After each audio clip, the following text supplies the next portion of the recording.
Sumalpok na sa jeepney e nasagasaan pa ng motorsiklo ang isang rider sa Quezon City. Pero ang nakabunggong motorsiklo bigla na lang nawala. Nakatutok si Rafi Tima.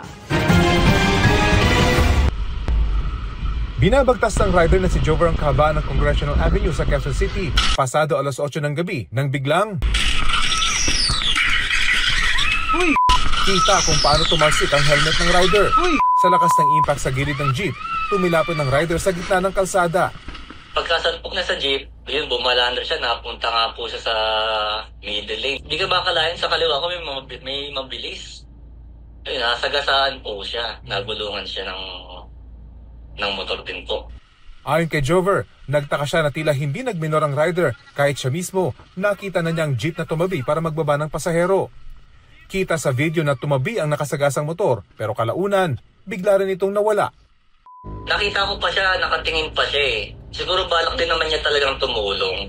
Napansin ko lang po, siguro yung nangingisay na yung rider na naaksidente. Maya-maya lang dumiretso na po siya.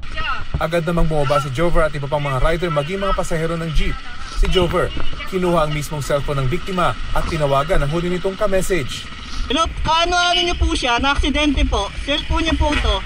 Habang naghihintay ng rescue, unti-unti na rin nagkamali ang biktima pero hindi pa rin siya pinagagalaw ng kanyang mga kapwa rider. Sir, wag ka man nagagalaw. Hello?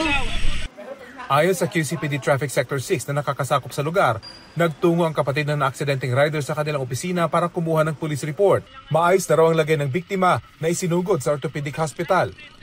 Ayon sa mga pulis, case closed na ang kaso dahil wala namang nagreklamo at wala na raw balak pang magsampa ng kaso kanino man ang mga kaanak ng biktima.